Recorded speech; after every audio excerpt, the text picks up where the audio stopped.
Hello, and thank you for tuning in from Good to Great Teaching Methods for the 21st Century. My name is Asada Oluwadari, and I'll be your presenter for this session. Throughout this session, you can expect us to talk about the changing demographics in higher education, achieving equity within the classroom, the five diverse learning styles, and tools that you can use today to start engaging your students within an online environment. A little bit about me. I'm a two-time Rutgers grad. My undergraduate majors were poli-sci and Africana studies. I obtained a master's in social work from the Rutgers School of Social Work with an emphasis on public and nonprofit management. And I'm currently pursuing a doctoral degree within Graduate School of Education with an emphasis on education, culture, and society. I am a first gen immigrant and a college student, the mother of a school age son with special needs, and the former caregiver for a brother diagnosed with autism who is now aged out of the education system. I've spent the past 15 years working within diverse learning environments within higher education, ranging from residence life, working with opportunity programs in and outside of the classroom space, as well as now as the Associate Dean for Student Support and Inclusive Communities with the Honors College of Rutgers, New Brunswick. I also serve as an instructor with the Department of Africana Studies and had the privilege of teaching Rutgers Burn seminars within an online and in person environment. I want to spend a moment to address the changing demographics in higher education and how that impacts the way that we educate and support students. Increasingly diverse racial and ethnic student body, non traditional students, socioeconomic factors, the rise of first gen students, or even the fact that, students who are not necessarily first gen are facing financial challenges that can impact their ability to focus on coursework. The rise of international, undocumented, and transfer students, and last but certainly not least or exhaustive, the fact that there is an increase of students with disabilities entering the college space, entering research universities such as Rutgers University, and our ability to support and engage them is key and essential. Why does all of this matter, right? I'm going to go back to the screen really quickly. If you step into a classroom, there's a potential that you're going to engage some, if not all, of these factors, depending on the size of your course and the how broad your social science or humanities course is. This means that inclusion and success has to begin with the syllabus. We have to begin planning syllabi with the end in mind, right? When I am planning a syllabus, I think about if I had a classroom space where all of these students were included, what would I need to include in my syllabus that helps them to feel supported, ensures that information is clear, ensures the information is well organized so that they know where to start and what is expected of them in the particular course, right? So that means clearly defining my office hours. For me in an online environment, those are by appointment only. I use a platform called Microsoft Booking or sometimes Calendly for students to be able to meet with me. I made sure that I clearly outline assignments, giving details, and when possible, a rubric that will help students know how to be successful in that particular assignment. I try to ensure that assignments are building on one another, right? So that there's continuity, the flow of that syllabus makes sense, that there's a progression throughout the semester, and most importantly, ensuring that I'm diversifying the kinds of articles, the writers, being thoughtful about who the authors are, who are the narrators in documentaries that I'm sharing, because I want students to be able to see or um, feel themselves at some point during the semester. May not be every day, but at some point, as someone who is teaching Africana studies, I want those students to see themselves reflected in the material and for it to be relevant for the present age. An online environment does not eliminate the need to consider the external factors that students may be facing and their implications for student engagement. One of the things that I was shocked to learn as an educator is how many students are engaging in full-time curriculum and also have full-time jobs and what that means for them. I know when I went to college, I certainly didn't have to have a full-time job. I did have a job as a first-gen student. I needed to make some money, but to learn that students are literally stretched thin even when they are within what we consider traditionally college-age student brackets. So it's trying to be sensitive, and I highly encourage doing a pre-course survey to just get a sense of who my students are and the varying needs that they might be bringing into the courses. So, for example, if I'm teaching a writing intensive or research intensive coursework, I'm going to ask them about the various elements of that course and how comfortable they feel with that information to start. So I know what the baseline is going in. Is it a foolproof method? Not necessarily, because sometimes we have a tendency to um, assess ourselves and think we understand concepts a little bit more than we do, but at least lets me know how confident the students feel about the material before they come into the course. I also ask students if there's anything that I should know that might hinder their success in this course, right? Do you have a learning disability? Are you working full time? Are you a caregiver at home? Especially now coming out of the pandemic, these factors can impact the student's ability to focus or meet deadlines. And so, doing a pre course survey before finalizing the syllabus completely will help you create a more customized and unique learning experience for the particular class in that semester. The important thing to know is that, we absolutely cannot meet every need all the time. However, a little bit of thoughtfulness will go a long way. And so I highly recommend putting a little bit more thought into the pre planning of the syllabus and customizing it for that particular demographic of student that you're going to be teaching for the semester. A concept that I want to cover before moving forward is universal design. Universal design has been designed by the Center for Applied Special Technology and really talks about the way we engage students, represent information, and how we allow students to demonstrate the learning of that information. When it comes to engagement, it is important to acknowledge that learners differ significantly in the way that they want to engage with information and their motivation to learn. There are various sources that can influence an individual's affect and their perception of the environment, whether that be online or in person. And so it's quite subjective, right? For example, some students love a spontaneous course environment, while others are really frightened by that fact. So it's important to know that when it comes to student engagement, to not expect a one size fits all model or all students responding in the same way. For example, I've seen students who would sit in the course and not say a word the entire class. So when I go and look at their online discussions, they have so many great ideas and thoughts. And so it's being open to the fact that some people just prefer not to engage in large groups or in discussion heavy courses, even if it's a seminar. Is there another way that we might be able to engage those students in an online environment, be it through journaling or reflective writing or online discussion boards that provide a little bit more structures for students who prefer a stricter routine?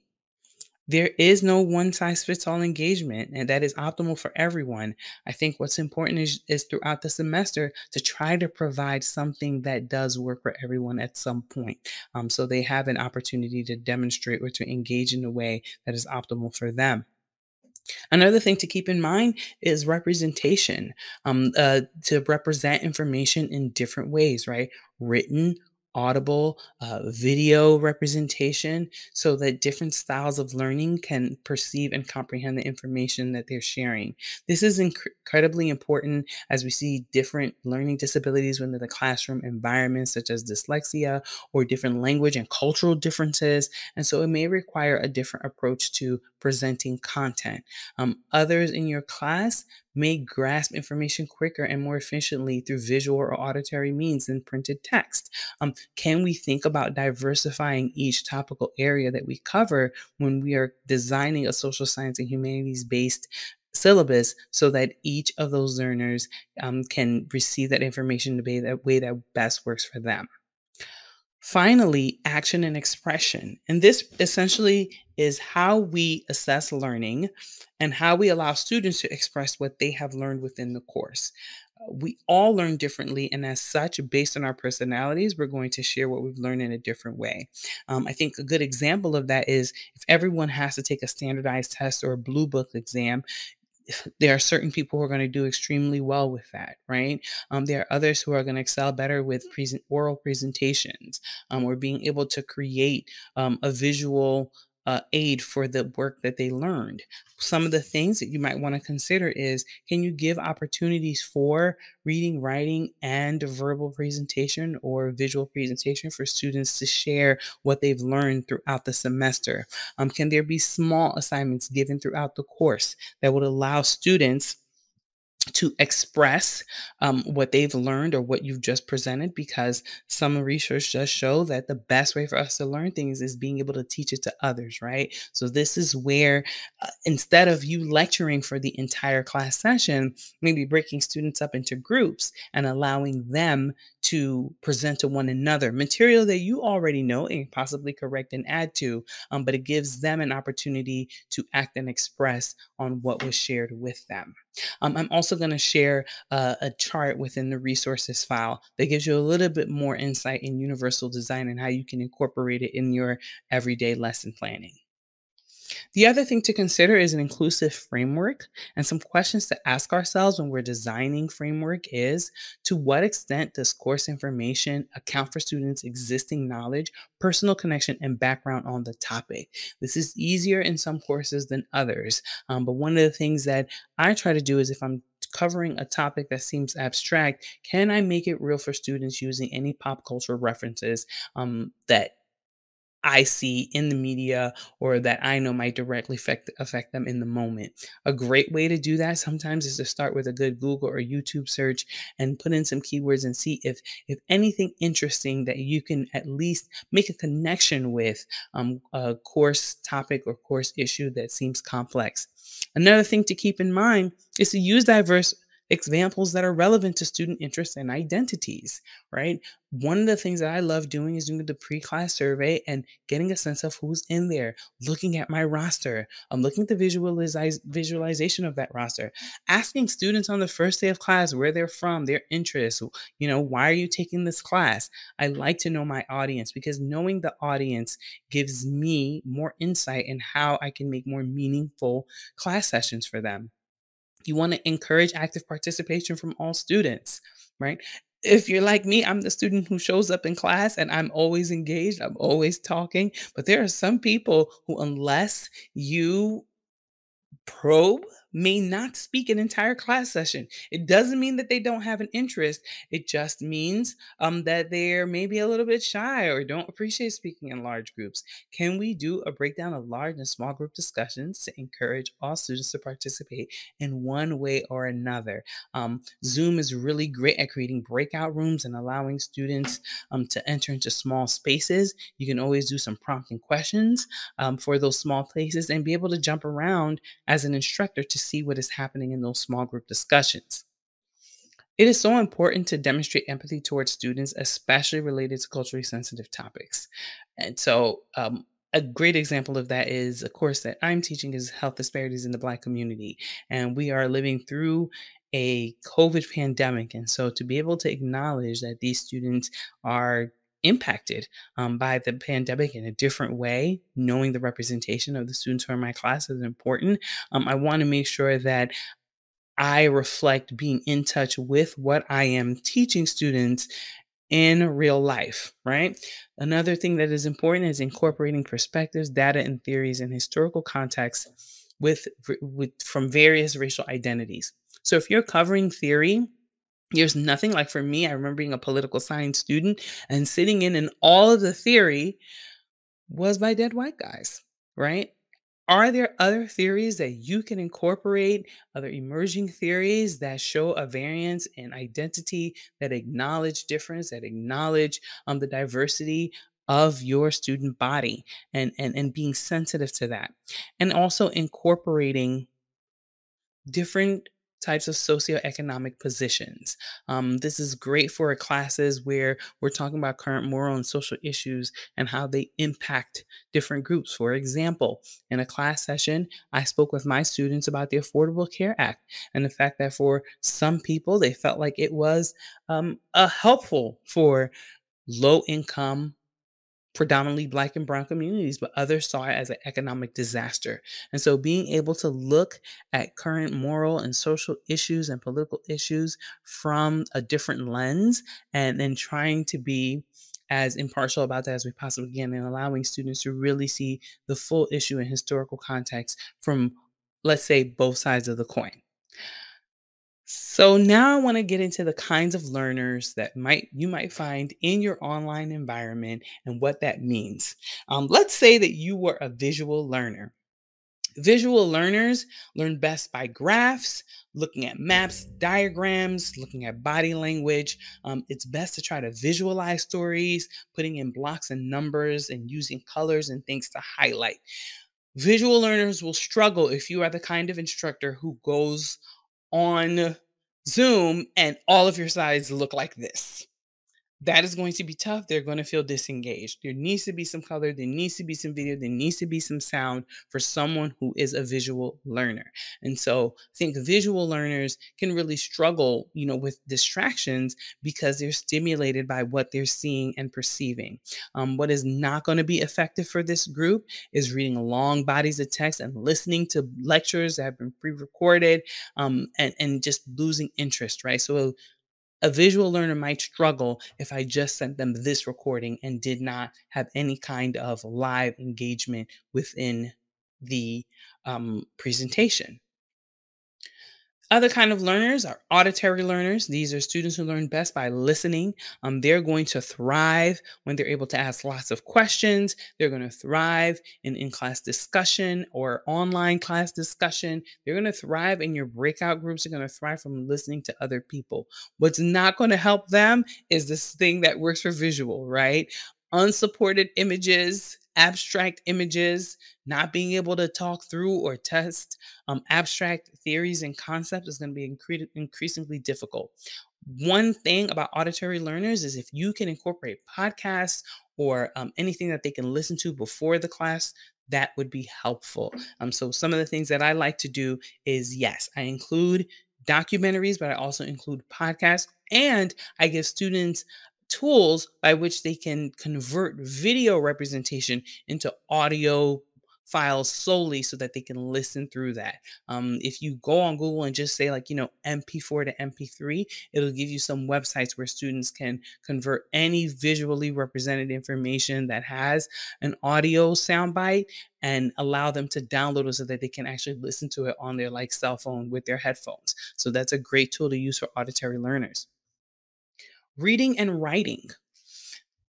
Students who thrive from reading and writing are the students who are going to thrive through your online Canvas or Blackboard discussion board. I like to have a pre-class discussion question posed for each week. It ensures that students are reading the course material and preparing for the course material. It allows me to read their thoughts and think about topics that we can discuss within the classroom. And it allows those students who are less likely to be verbal in class to express themselves uninterrupted. And this has been pretty fantastic to see how students who do not utter a word in class have so much to say on discussion boards. And it's just because reading and writing is your preferred mode and style of learning. What's going to be difficult for this group is having extensive discussions where no notes are being taken, watching a demonstration without any kind of literature or supporting information, and really unstructured conversation. It's really important for them to be able to create written descriptions, to have key ideas, and to be able to engage with that information one-on-one, right? So they tend to be a little bit more introverted in the way that they process information. Our kinesthetic learners are people who are hands-on. How do you know you're a kinesthetic learner? You go and you get an IKEA bookcase, and as opposed to sitting down and reading the instructions, you start right away. That's me, right? I'm a person who is like, okay, I love all those visual things, but I want to get right in there and I'm going to get my hands dirty and I want to try for myself. And they might be learning from trial and error, right? What doesn't work for them is reading text, being told information that doesn't use concrete examples and just complicates the situation. But what is going to work for this group is being able to test things out, talk them through, tweak, and learn through real life experiences, learn through experiential learning. And so, last but certainly not least, is our multimodal learner, the learner who engages with all of the previous learning styles that I shared. This individual, I guess we could call them, right? If we're talking about right and left handed, they'd be ambidextrous. Like, depending on what the topic is, I learn a little bit differently on all things. All right. And so, most of us probably have more than one learning style. But what is important to think in mind is when we're designing course instruction to do a little something for each kind of learner within the class session. What does that look like? If I let's say I am talking about a Black health issue. I might start with a hot topic discussion. I might go into a brief video. I might give students some quiet time to reflect in the class before sharing. And then I might break them out to do collaborative work and present on it as a team. At some point during that session, I'm going to engage each of these modes, and each student gets to walk away from the session taking something with them. Can you go in depth with all of them? That depends on the time that you have for the class. If it's a 3 hour seminar, that's a little bit different than an hour and 20 minutes. But it's being intentional that in any given week and meeting time that we're covering different modes of learning so that students who need to engage with information in all various ways, like your multimodal learner here, gets the opportunity to do so. So practice is important for this. And the truth of the matter is giving them the variety so that if one mode of learning is not working, they can implement others. Now, I want to give you a brief walkthrough of different tools and ways to engage these learning styles. For visual learners, documentaries, TED Talks, YouTube videos, an app called Jamboard and Google Slides are going to be really key. I personally like to design my slides on Google Slides or Canva because one, I don't have to remember the zip file. Two, they are available anywhere. And lastly, I just have to share a link in order for students to see those presentations. So Google Slides and apps like Canva are going to be truly agile. This presentation that you're watching today has been completed and recorded on Canva, but they're great visual tools that you can use in preparation for the courses and within the course to engage students. For your auditory learners, class discussions, podcasts, audiobooks. If you can choose text that does have an audio version, can we do that? There are many smaller texts these days that also have an audible version. So I try to be intentional about getting books that are also accessible in print, online digitally, and then also in audio format for those students who are auditory learners. And then being able to convert the video clips into audible resources. As I mentioned before, there are a lot of free online conversion tools that you can find just by doing a Google search that'll help students take almost any video and convert it into an MP3 that they can download and listen to on the go. This is particularly helpful for students who are non-traditional students, right? They might be reading or listening to course material on their way to and from work, and just providing this flexibility gives them another way to engage with the material. For those who are readers and writers, we want to think about online discussion boards, Jamboard, which I'm going to walk through, short reflective writing pieces, and then software like Poll Everywhere that allows them to type and assess learning within the class without having to verbalize their thoughts and ideas. So we're going to talk a little bit about how to use Poll Everywhere to be able to engage reading and writing learning styles. And then finally, kinesthetic, in class collaborative assignments, preparing and presenting information, being able to engage in peer review and engage with their fellow classmates, and using fun gamifying tools such as Kahoot will be really fun for this particular learner. So let's go through each one of these softwares and what they do. So Kahoot is a game-based learning platform that makes it easy for you to create, share, and play learning games or trivia quizzes in minutes. So you can pre-design your Kahoot before you go in, send students a code that they can download on their phone, on their app, or use on their computer. And those results will pop up on the screen in live real time, and you even get to ascribe winners and see a leaderboard on there. Now you're going to notice in the PDF version of this that this live link is going to be clickable for you to go see what I think is a comprehensive beginner's tutorial on Kahoot. So don't feel afraid if you're like, wait a minute, how do I make this pretty design? I want to do this gamifying aspect, but I don't know how. I am including tutorials for you to be able to watch and test it out on your own. The next tool that I want to talk about is Jamboard.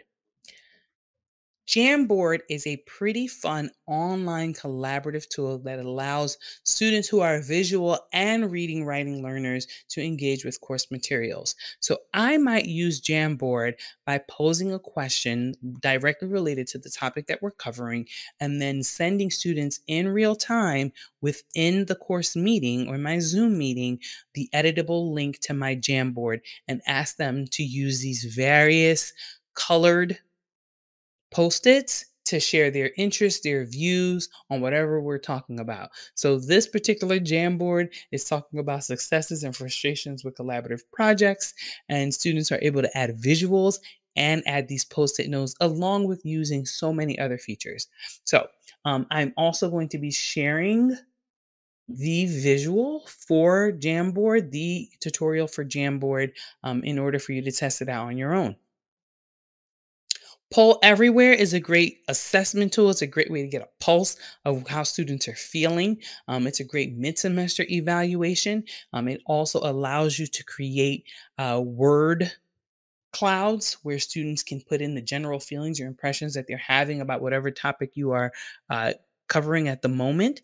Again, I will feature the link for you to be able to watch a thorough tutorial on how to create your own Poll Everywhere.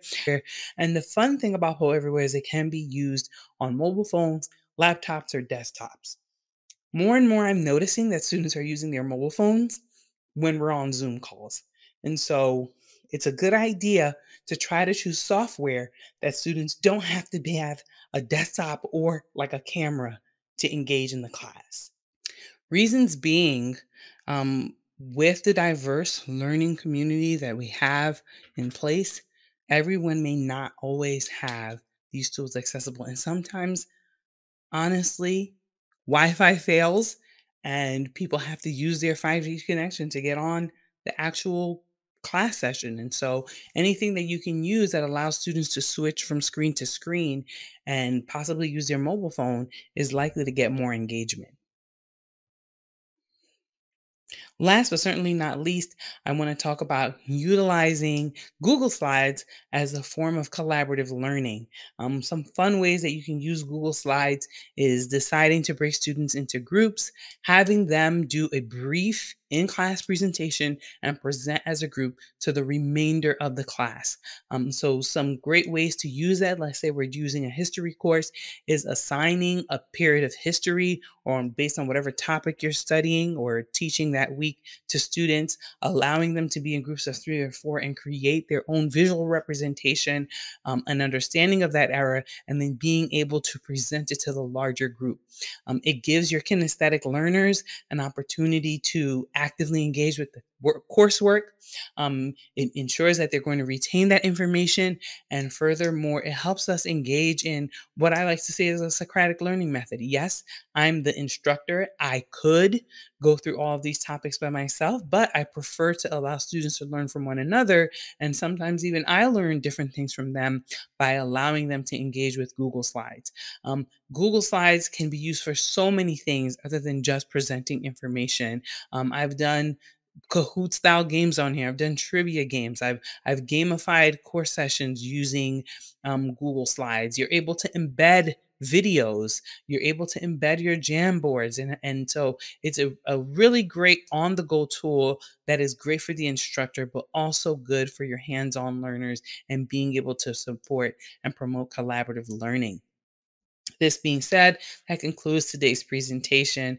I hope these tools were helpful for you. You can find me at sasada@rutgers.edu. And as I mentioned, there's a resource folder and clickable links on the PDF of this presentation to take you to the tutorials for all of the tools that I have shared.